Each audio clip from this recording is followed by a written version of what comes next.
traffic but no sales, how to analyze and increase online sales. Now, in the early days of your website, it's not unusual to drive a ton of traffic and still not sell anything. So in this video, what I'm going to do is I'm going to walk you through all the things that prevent people from buying from your website. Hey, don't forget to subscribe. Hit that subscribe button down there, turn it from red to gray. Don't forget to ring the bell, turn on all bell notifications so you're notified every time I go live or if I upload a video. Guys, if you've got some traffic going to your site and nobody's buying, that's good news because you figured out the traffic part. The sales part's really easy. I'm going to walk you through a list of the reasons they don't buy, and once you apply all these things, you're going to get sales. Now, here's the biggest problem with a website. When you build a website, you just work night and day to get it just right, and you worry about every single little thing, and you're so involved in what it looks like. But I'm going to ask you to stop now, step back, and look at it with a customer's eyes. And I'm going to walk you through each thing that prevents people from buying so you can change it and start getting more sales. Now, I'm going to start with the simplest thing, and that's navigation.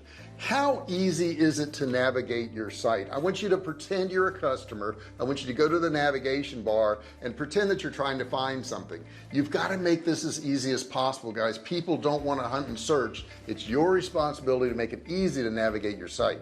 Let's take a quick look at a site that's very successful, and you could apply some of the same things to your navigation. Check it out.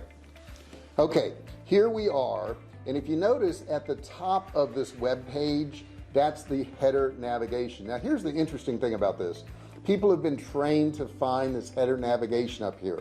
Is this where yours is, or have you put it someplace else? Now this is a very famous company that sells eyeglasses. And that's what they do because a lot of customers have been trained that way. If you look at Google, if you look at Amazon, Walmart, Home Depot, a lot of these sites have that navigation there. Look at the footer navigation.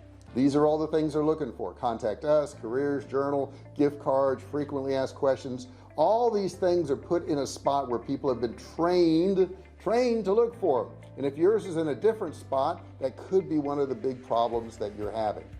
Think about putting some of your categories at the bottom part of your web page. The bottom part of your web page is where most customers will go to locate secondary information. So this could be that contact us, it could be careers, it could be frequently asked questions. Put it at the bottom because they know to go there to locate these things. Next thing you want to ask yourself is, does your web page look professional? Do you have professional images? Does it look like a professional website? Do you have a professional logo? Do you have a professional brand identity? Make sure when they land on that site, they think they're dealing with a strong, professional, and reliable company. And when you think about pictures, they have to look appealing. We own a survival food company, and those foods have to look good because most people think, oh my God, survival food is going to taste terrible. So we have to have professional images that make that food appetizing, and you've got to do the same thing with your product too. Next thing you want to ask yourself is, do you have strong call to action? When they land on your page, what are they going to do? What's the next thing they're going to do? You've got to have a strong call to action. Here's an example right here. On this particular page, it says, make your go-to skincare last longer. Shop new arrivals. So both of these here are really good call to actions. It's eye-catching. They have a value-oriented headline, and they have an enticing call to action right there. Next thing is, does your website copy speak to your niche? Does it call out the problems they're having, the issues they're having? Does it address their pain points? Ask yourself these questions and then read your own homepage.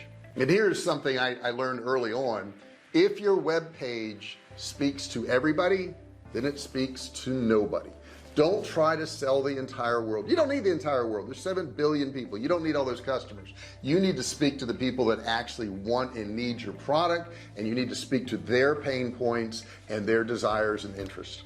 Have you checked your web page out on mobile lately? Oh my gosh. Sometimes that web page that you made and it looks beautiful on your laptop or your desktop computer, when you look at it on mobile, it doesn't look so good.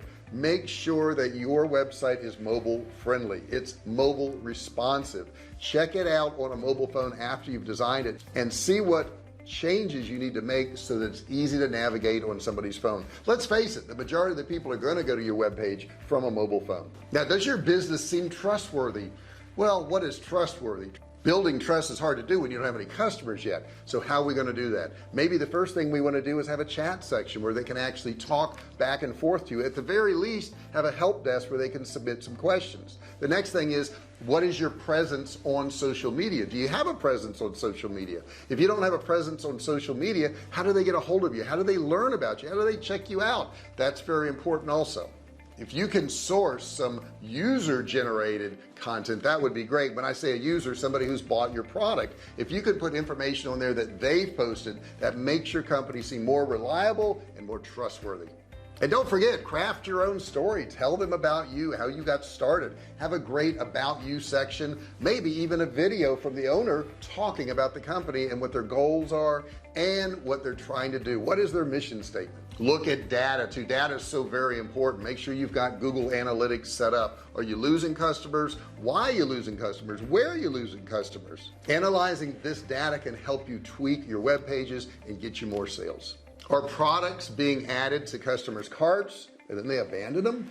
What's your checkout process? Is it easy to check out? Are there a lot of hoops to go through, or have you made it very simple? This is something I think a lot of people avoid, and the thing is, most people do not check out. Most people will put stuff in their cart and they don't check out for one reason or another. Now, one of the biggest reasons is shipping cost. If you could do free shipping, do it. All you have to do is add a little bit more to the selling price to cover it. So shipping is a big thing, but if you've made it difficult, you're going to find a lot of people leave too. And what about those people who do leave? Do you have a follow-up email sequence that says, hey, you left this in your shopping cart, click here to complete your sale? Have you done that? Make sure you have follow-up emails for those abandoned carts. One other thing I want to add here, a lot of people will leave a shopping cart because you don't have the payment method they want to use. I would suggest you offering all the payment methods. Okay, so you want to have PayPal, you want to have credit cards, you want to have Google Pay, you want to have Apple Pay, whatever you can put in there that will capture more customers, you should do it. Another thing is your price. What's your price like? Is it competitive in the market? You certainly don't have to be the cheapest person in the market. I'm not saying that, and we certainly aren't at our company, but we have to be competitive. You can't have your products 3 or 4 times more expensive than everybody else and not offer more for that price. So check that out. Do you offer a better service or a better product? If so, you can charge a little bit more, but if you're the same as everybody else, it's really hard to do. What about remarketing? Are you remarketing? Are you running ads to people who've already visited your website? One of the coolest things you can do in Google Ads is to say, hey, everybody that's visited this website in the last 60 days or 90 days, show them this ad. That way you're just putting your ad in front of people that actually visited your website. Now, another thing that's really interesting is how are they navigating your site? You can use tools like Hotjar. Hotjar will track where they're scrolling, where they're clicking. And you know, it's funny, we had a picture on one of our websites and everybody was clicking on it, and it was not a clickable link, it was just a picture. So we wanted to capture more customers, so we made it a clickable link. We learned that from Hotjar. Now that we've come this far, I want you to think about every other thing that could prevent somebody from buying from your store. Are you targeting the right niche? In other words, the traffic that is coming to your site, is that traffic the traffic that would buy that product? You need to think about that. In addition to that, the traffic that comes to your site, well, you need to have the right products. Are you offering the right products to your customers, or are they getting there saying, well, this is not the kind of product I want for this particular niche? Also, the quality of your traffic.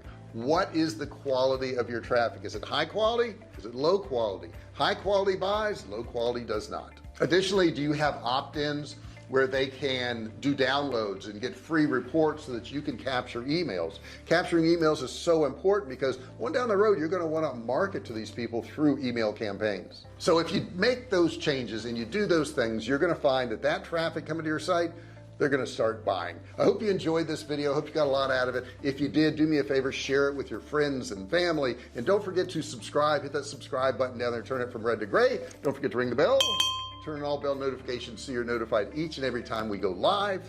Each and every time it's just me. Each and every time I go live, or each and every time I upload a video. Thank you so much for watching this video. I'd love to hear your comments below, questions, anything you got to say, put it below. Do you have a website? Question of the day, are you making sales on your website right now? Put that below if you are, say yes or say no, and if it's no, ask me a question how you can improve it. Thank you so much for watching this video. I really appreciate it, and I'll see you in the next one. Hey, thanks for watching my video. Don't forget to subscribe to my channel and click that little bell right there so you can be notified every time I do a new video. Also, click on one of those videos there. Keep watching on my channel.